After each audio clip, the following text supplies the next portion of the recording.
Hallelujah! Praise the Lord! Ah, siguro, yung iba sa atin, malungkot.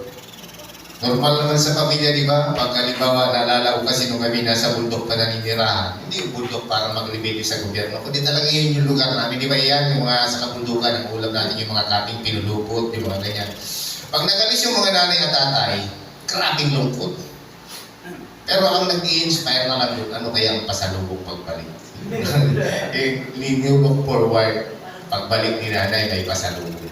Yun na lang nagbibigay ng kalakasan. Pero rin sa atin, di ba? Pangalan tayo ng Diyos, wala yung ating pastor, medyo hindi kumpleto. Normal kasi kulang, natulang na sila. Pero ang mahalaga po, ini-inspire tayo ng Panginoon. Dahil pagbalik nila, ay may mga sariwang revelasyon na naman ang ibibigay sa atin.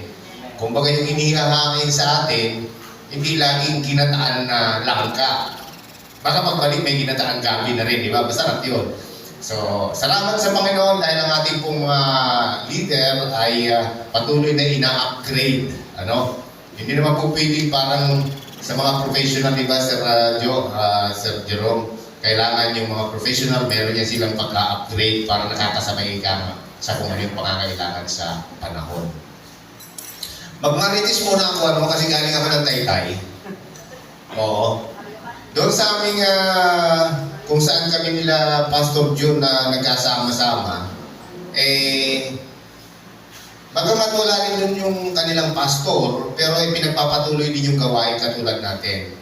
At nandun yung hipag ko, yung kapatid ni Ate Christy, na siyang namumuna sa gawain.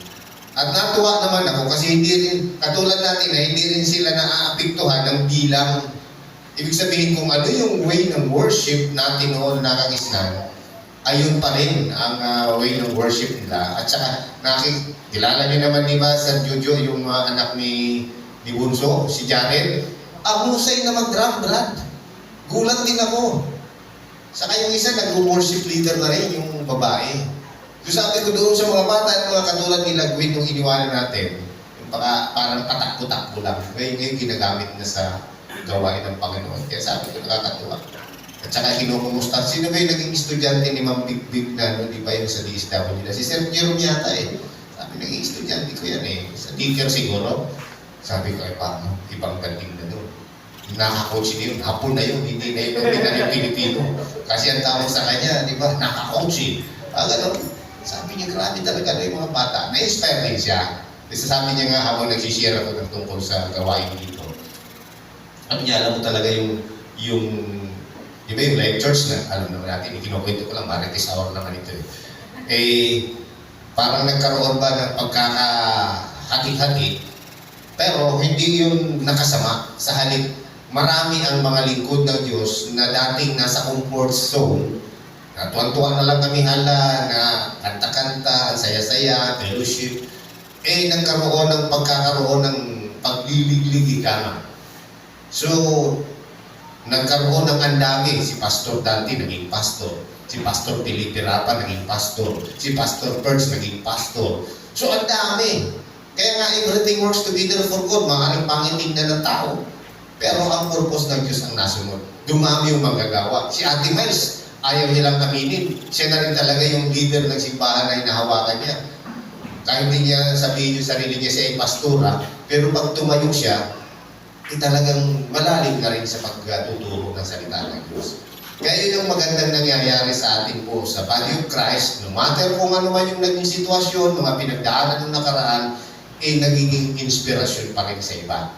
Kaya kinukwento ni Ate Bigbig, di ba natin kasama yun sa simbahan, although kasama ni Ma'am natin, naging bisita natin dito nung nakaraan, tuwan-tuwa siya nung naibalita ko sa kanya na si Pastor John Rapa ay naging full-time pastor ang mag-asawa.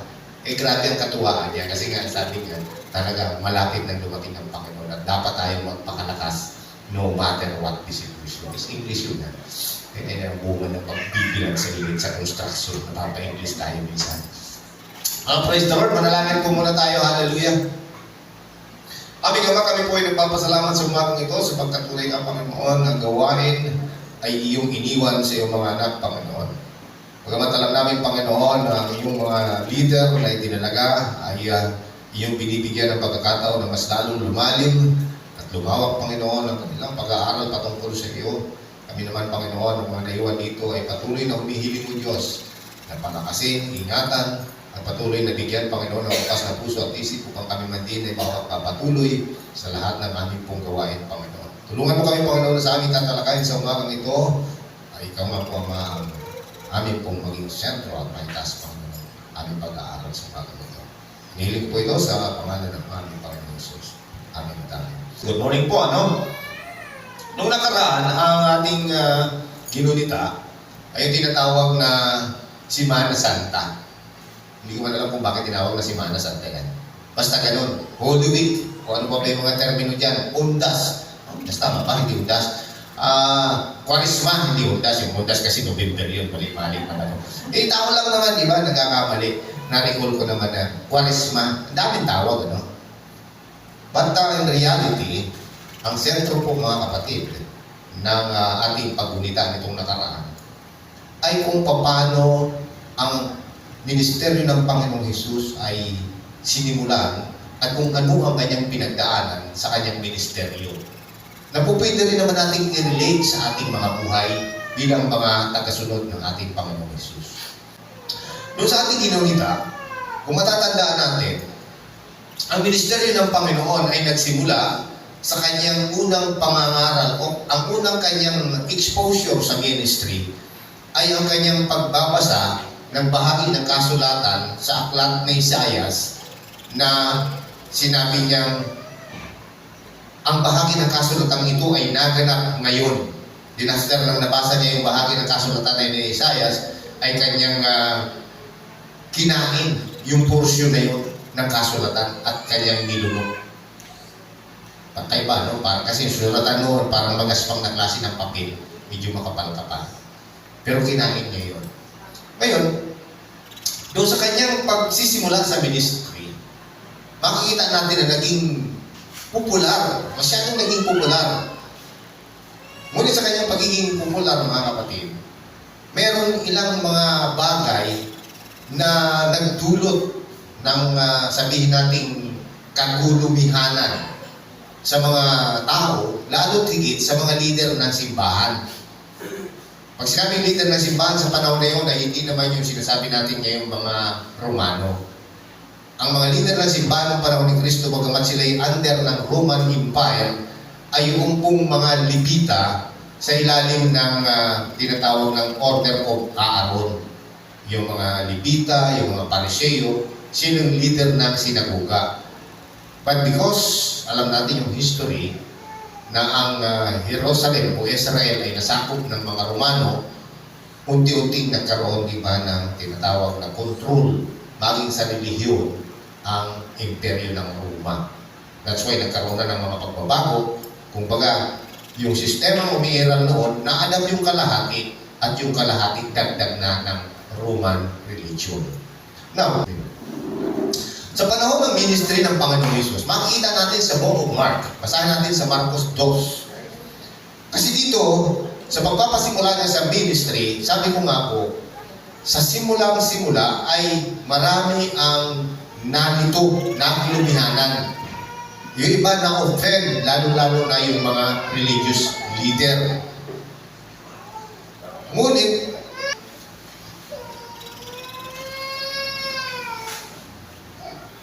thank you, Brad. Medyo talagang dito sa Marcos chapter 2,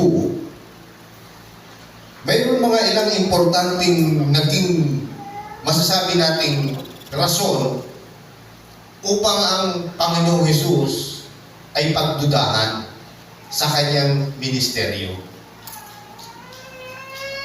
Unang-una, nung panahon na yun, ang umiiral na mga katuruan sa simbahan ay kung ano yung itinuro ni Moises. At ang bawat paglabag sa mga itinuro ni Moises ay itinuturing na blasphemy against God. Ito ay isang pagsalangsang sa kautusan ng Diyos. Kaya pag narinig ito ng church leader, tiyak magkakaroon ng malaking kontrobersya sa buhay ng taong nagsalita patungkol doon sa mga aral na itinuro ni Moises. Pansinin po natin doon sa Book of Mark,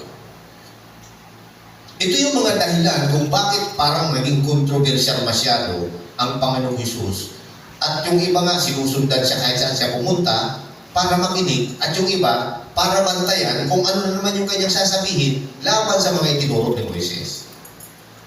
Meaning parang ang isang perpektong tao, kung titingnan natin, dapat walang issue sa buhay. Kayo ba, perfecto tayo, di ba? In the sight of God because of Jesus Christ. Sa inyo ba, o sa atin ba, meron ba tayong narinig na issue laban sa atin ng mga tao?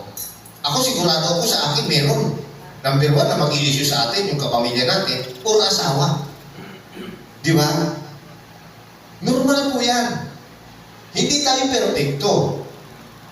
Literally, hindi tayo perfecto. But Jesus Christ is a perfect one, a perfect human being, pero napakaraming issue na ipinupukol sa kanyang pag-ministry during his time. Pansinin po natin, chapter 2, mas maliwanag pala pag walang salamin.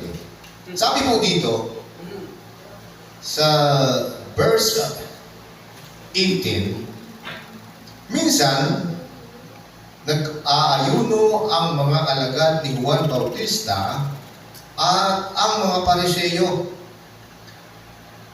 May lumapit kay Jesus at nagtanong, bakit po nag-aayuno ang mga alagad ni Juan Bautista at ang mga alagad ng mga Pariseyo?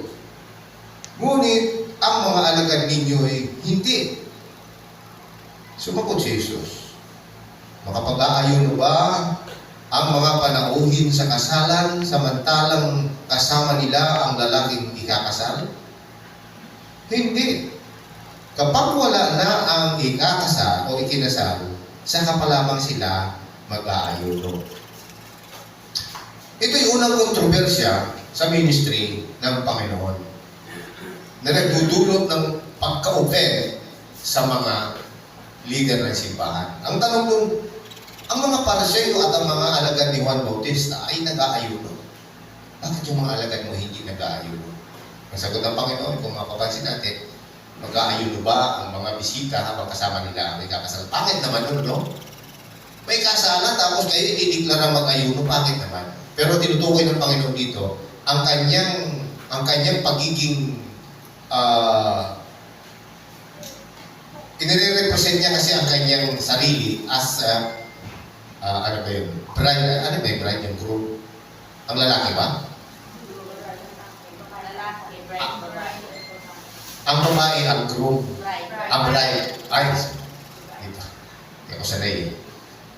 Ibig sabihin, nire-represent ng Panginoon. Habang kasama ninyo ang Panginoon, ay hindi maaaring mag-ayuno. Kasi nire-represent niya yung kanyang sarili as a groom. Now, ang tinitingnan natin dito, ang issue sa kanya, number one, bakit kayo hindi nag-aayuno? Inire-require mo ng simbahan during those time ang pag-aayuno. Pero sa kanya, bakit hindi nag-aayuno? Yun nga ang sagot ng Panginoon. Number one, issue sa kanya. Bakit hindi niya sinusunod o ginagawa yung ginagawa ng iba? Pangalawang issue, sa Marcos pa rin, isang araw ng pamamahinga, naparaan si Jesus at ang kanyang mga alagad sa tabi ng trikuhan habang daay nangingitil ng buhay ang mga alagad.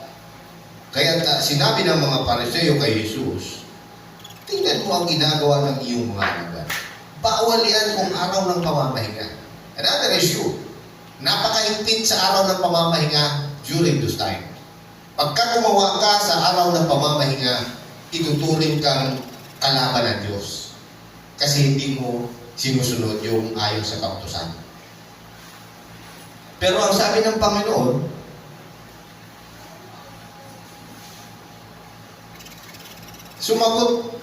sinagot sila ni Jesus, hindi pa ba ninyo nababasa ang ginawa ni David noong si Abiatar, ang pinakapunong saserdote?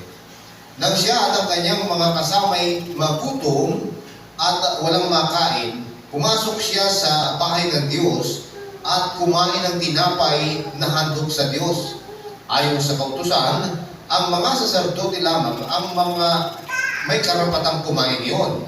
Ngunit kinain iyon ni David at binigyan pa ang kanyang mga kasama.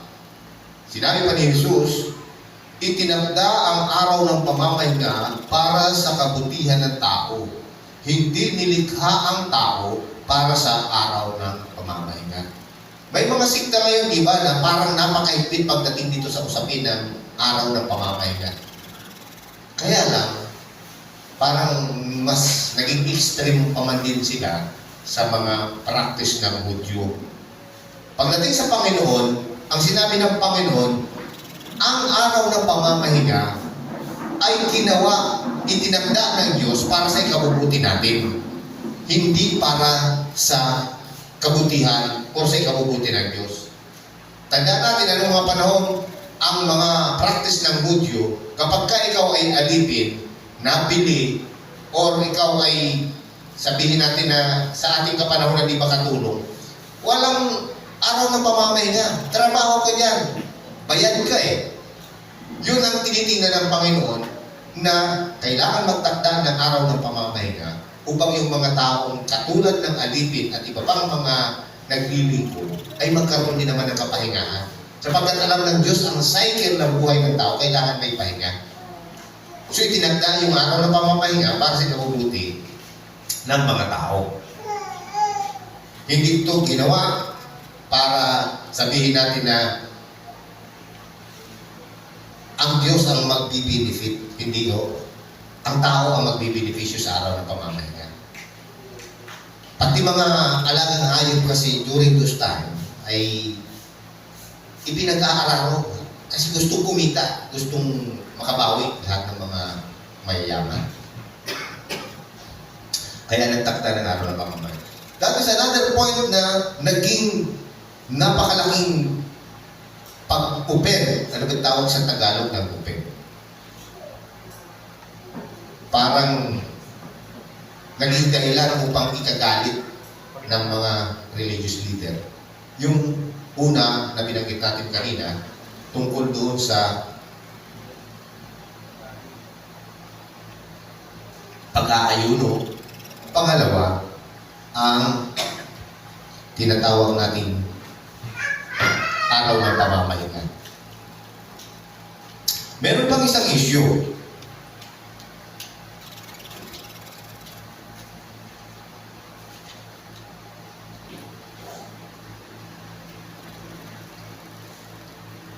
Sa Mark chapter 3, verse 1 to 6, sabi po dito, muling pumasok si Jesus sa sinagoga at naratnan niya roon ang ang isang lalaking patay ang isang kamay. Kaya't binantayan si Jesus ng ilang taong naroon upang tingnan kung pagagalingin niya ang lalaking iyon sa araw ng pamamahinga para may maiparatang sila sa kanya. Tinawag ni Jesus ang lalaking patay ang kamay, halika dito sa unahan. Tinanong niya pagkatapos ang mga tao, alin ang ayon sa kautusan? Ang gumawa ng mabuti o ang gumawa ng masama sa araw ng pamamahinga? Magligtas ng buhay o pumatay? Ngunit hindi sila sumagot. Habang tinitingnan ni Jesus ang mga tao nasa paligid niya, galit at lungkot ang nabadha sa kanyang mukha. O galit at lungkot ang nabadha sa kanyang mukha. Dahil sa katigasan ng kanilang ulo, bumaling siya sa lalaki at sinabi, iunat mo ang iyong kamay. At inunat naman ng lalaki ang kanyang kamay at ito'y gumaling. Malis ang mga Pariseo at nakipagsabwatan sa mga kampo ni Herodes upang ipapatay si Jesus. Humantong doon mga kapatid. yung kanilang galit sa Panginoong Hesus, sa palaging pagka-offend sa kanilang mga natutunang turo, mga aral mula kay Moises. Kaya dito sa huling binasa natin, umalis ang mga Pariseo at nakipagsapwatan kay Herodes, which is si Herodes, ang gobernador during those time sa Jerusalem, at siya yung pinakang pinuno ng Roman Empire. At sa galit ng mga religious leader, nakipagsapwatan kay Herodes para ipapatay si Jesus. Sa pagpapatuloy ng kwento, mga kapatid, dahil tinignan natin kung ano yung mga dahilan ng pagka-offend ng mga religious leader na naging dahilan ng pagpapapatay sa Panginoong Hesus. Kung sa ating literal na pag-iisip, makikita natin yung conspiracy na tinatawag. Dahil sa galit ng mga religious leader, itong tao ito, lagi tayong sinasaktan, kaya dapat itong ipapatay. Dito sa bandang dulo ng aklat ni Marcos, titingnan natin.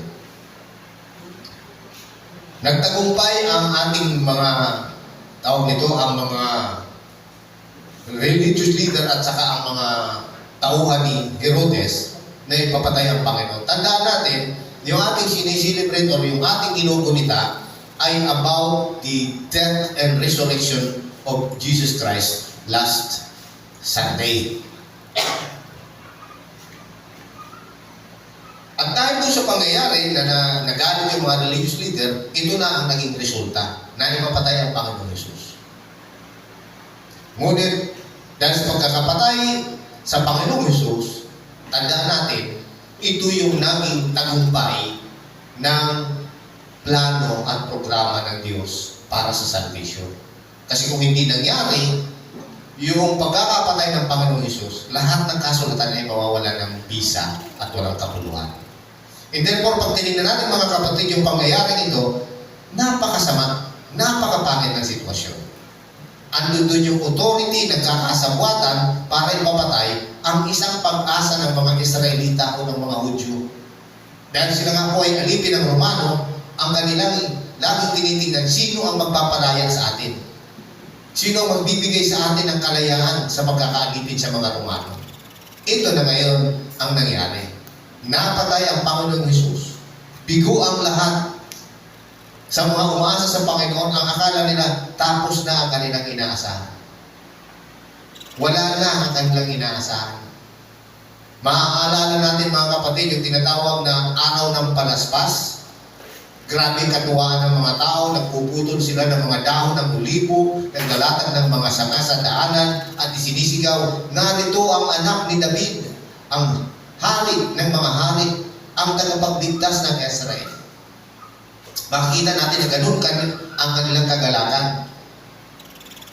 Ngunit, pagsapit ng Biyernes, nakita natin, namatay ang kanilang inaasahan. Ito ang magandang bahagi ng kwento. Dahil nung nailibing na ang Panginoong Hesus, dito papasok yung mahalagang papel ng mga Marites. Bakit napunta sa Marites?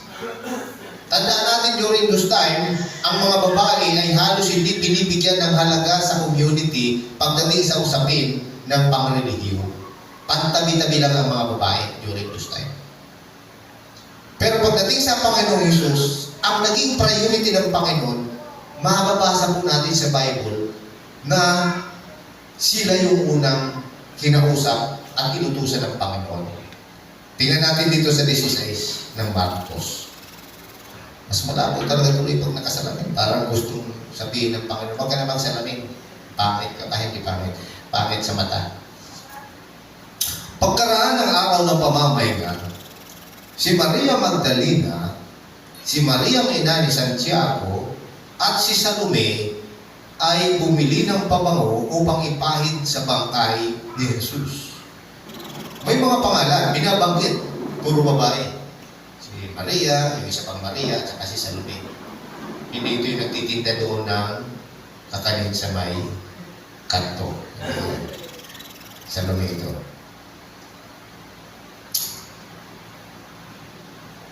At ng linggo ng umaga, pagsikat ng araw, sila'y nagpunta sa libingan.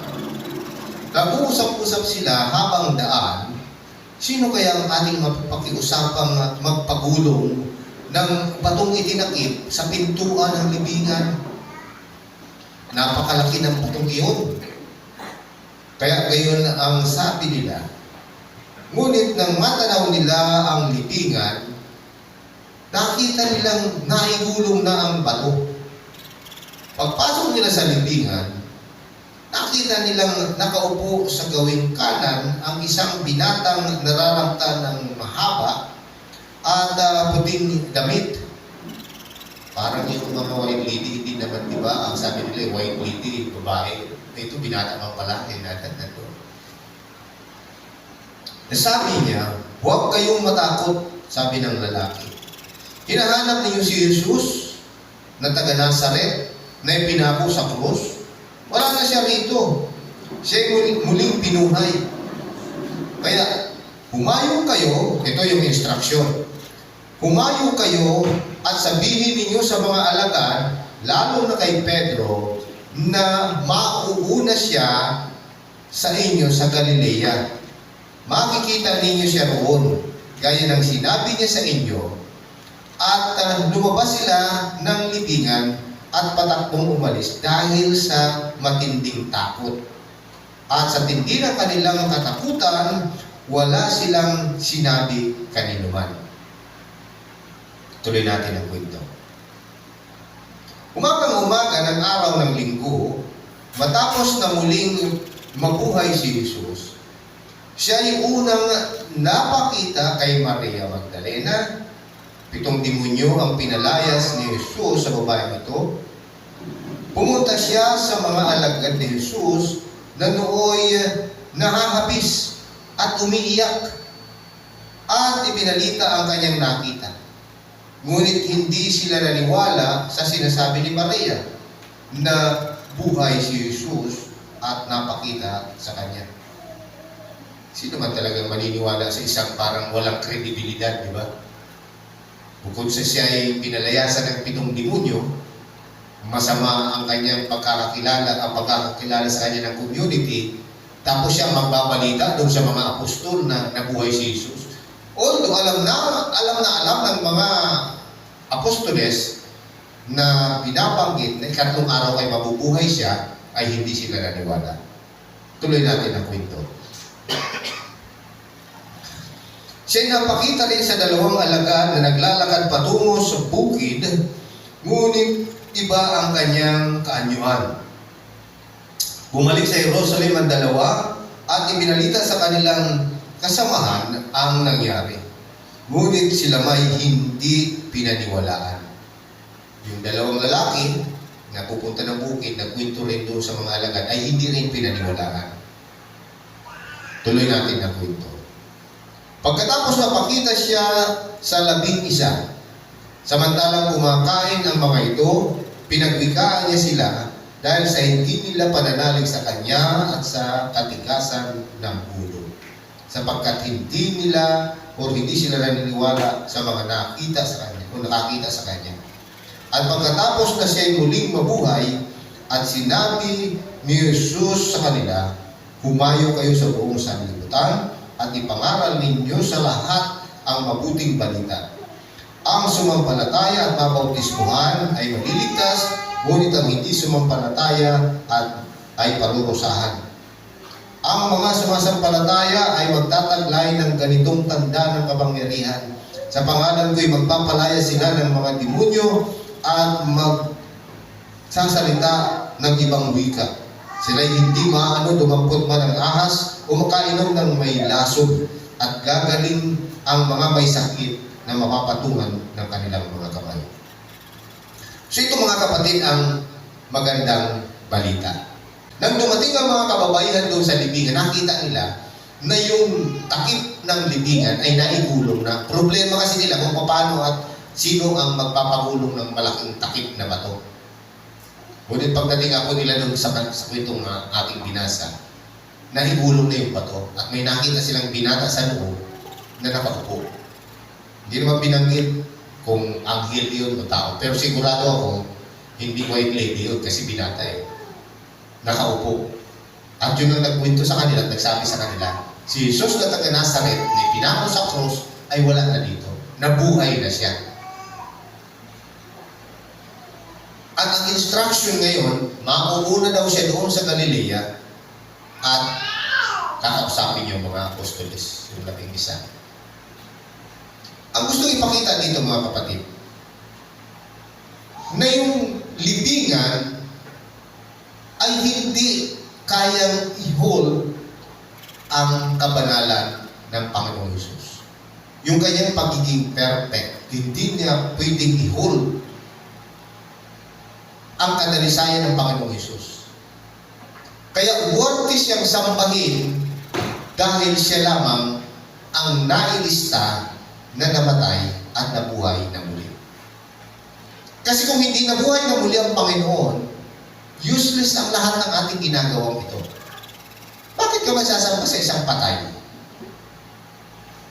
Pero pinatunayan dito, hindi lamang sa iilan, kundi sa napakarami pa, na ang Panginoon matapos sabihin nga natin na ipapatay through the conspiracy na ginawa ng mga religious leader at ng mga government leader during this time, masasabi natin na tagumpay sila. Tagumpay si Satanas. Not knowing na yung kanilang tagumpay pa lang yun, ang total na kabiguan ni Satanas. Kasi kung hindi namatay at muling nabuhay ang Panginoon, anong kabuluhan ang ginagawa nating mga Kristiyano na magsigaw-sigaw, magsakripisyo para sa paglilingkod sa Panginoon? Paglilingkod, which means hindi para sa Kanya, kundi para ipalaganap natin yung mabuting balita ng kaligtasan na wala ng laman yung libingan, na buhay na muli. Ibig sabihin, ang kanyang pagkabuhay na muli ay worth it sa atin na sumamba sa Kanya, na magsakripisyo para sa ibang mga taong dapat maligtas. Nung naipahayag ng anghel sa mga kababaihan na nabuhay na muli si Jesus, ultimong yung mga apostolis hindi naniwala. Hindi nila paniwalaan na nabuhay na muli dahil unang-una, yung nagkukwento naman ay mga babaeng sabing ang walang kredibilidad. Pero makikita natin mga kapatid, doon sa kanyang pagpapakita sa mga apostoles habang kumakain, doon sa ibang mga sumampalataya sa kanya, pinatunayan na tama yung kinukwento ng mga babae. Kaya huwag tayong magtampo mga lalaki kapag minsan sa loob ng simbahan mas marami yung babae. Sila yung mas unang tumatanggap at naniniwala sa Panginoon. Yung mga apostolis, mga kalalakihan, mga tigas barot, sinabi na nga na nabuhay na muli ayon doon sa sabi ng Panginoon sa kanila, ikatlong araw ako'y muling mabubuhay. Ayaw nilang paniwalaan. Pero yung mga babae, naniwala sila. At sila ang unang nag-evangelize, at sila ang unang nagkwento na wala ng laman na libingan. Nabuhay na ang Panginoon ayon sa kanyang sinasabi. Kaya kayo mga kababaihan, hindi nyo po pwedeng sabihin, may mga doktrina kasi na dapat ang mga babae ay hindi tumatayo sa pulpito. Dapat ang mga babae ay nakikinig lamang sa kanilang asawa at pagdating sa bahay, doon lang sila magtanong pagdating sa usapin ng mga kautusan. Ngayon hindi na po. Napakalaki na po ang ginagampanan ng mga kababaihan. Hindi po sabing ordinaryong pag-chismis o pagmaritis ang ginagawa nila. Yun ang kanilang tinatawag na evangelization, yung mga kauna-unahang nag-evangelize na Panginoon ay nabuhay na muli. Mga babae po ang unang-unang kinausap ng Panginoon. At hindi ordinaryong babae, malalak na pagiging babae kasi nga may 7 demonyong pinalayas. Yung iba sabihin pa natin naman, Hindi kagandahan yung kanilang mga tayo sa lipunan.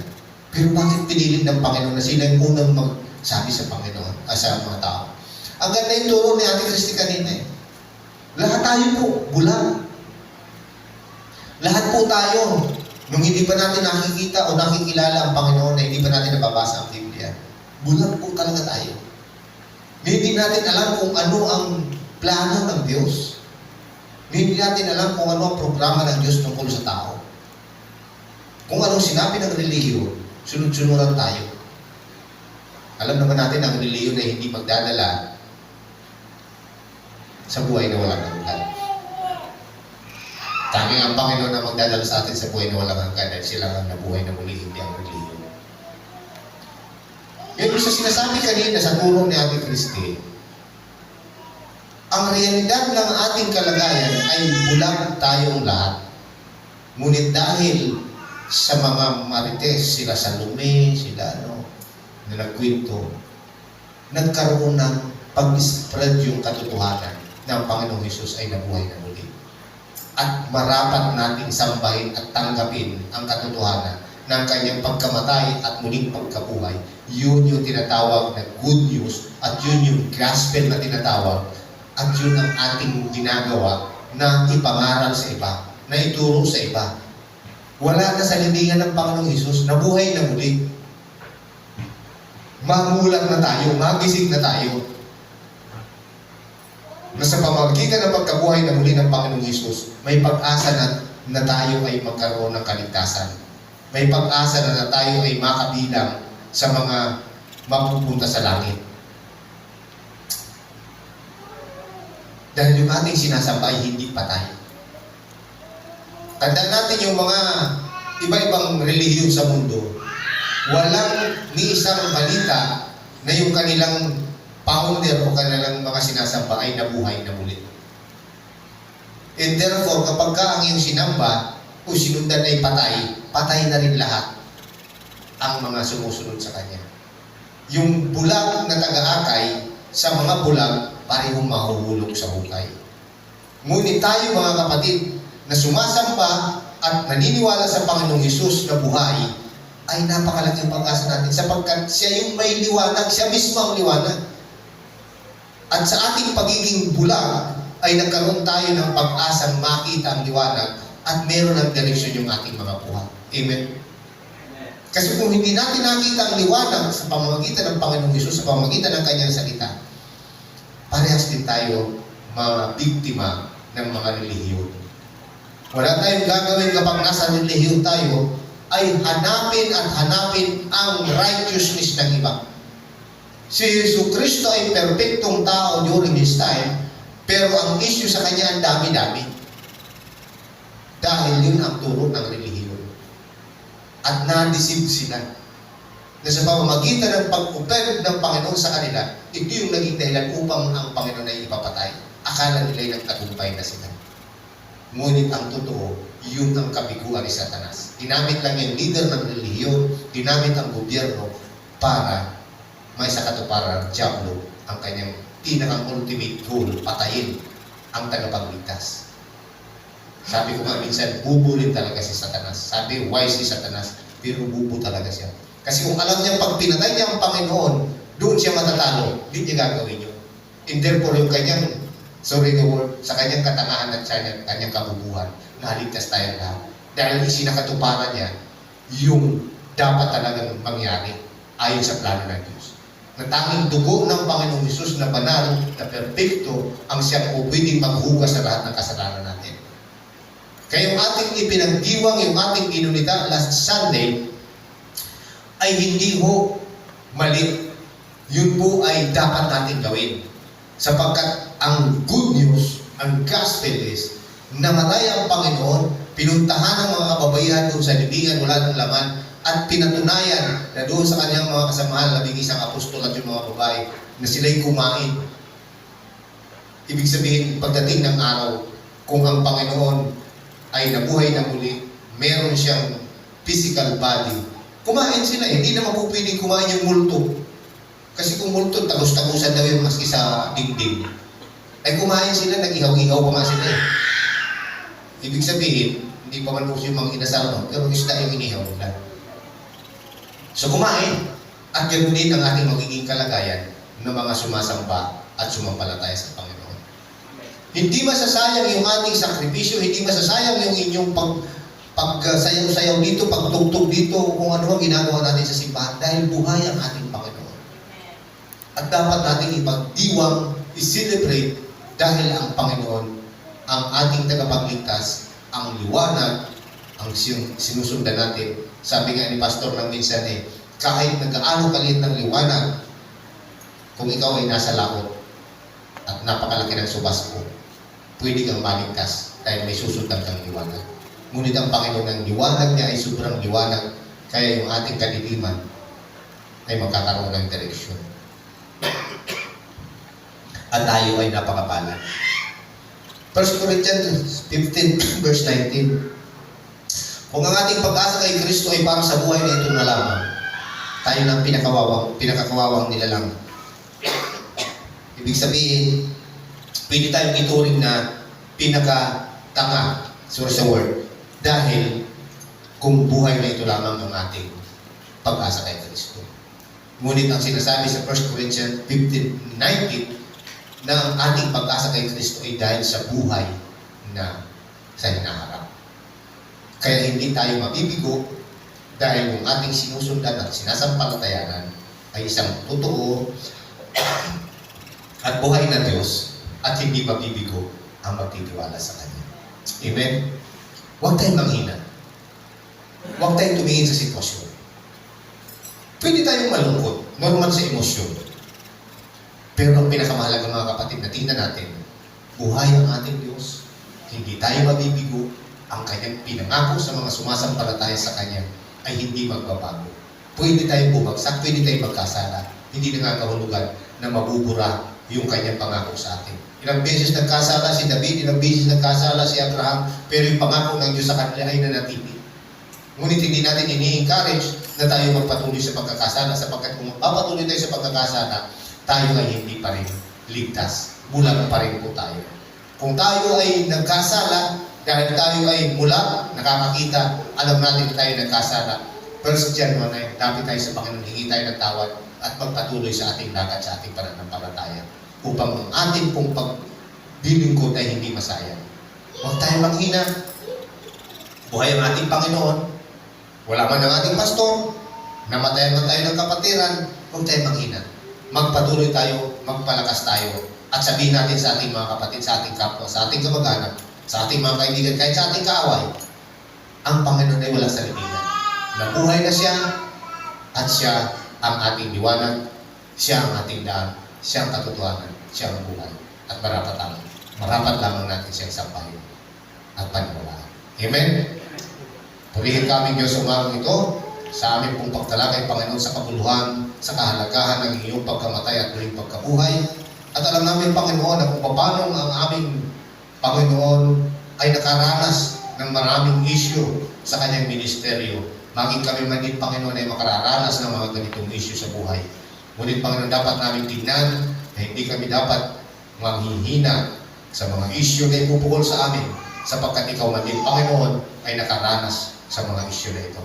Ngunit ang higit na mahalagang Panginoon, pinatunayan mo na ikaw ay muling nabuhay, at ang iyong muling pagkabuhay, O Diyos, ang siyang pag-asa namin na kami man din ay iyong bubuhayin muli kung kami man ay iyong masumpungan sa iyong pagbabalik na nasa libingan.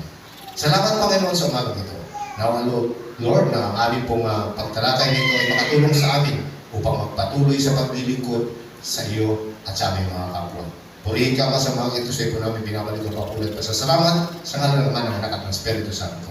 Amen at Amen. Morning, God bless.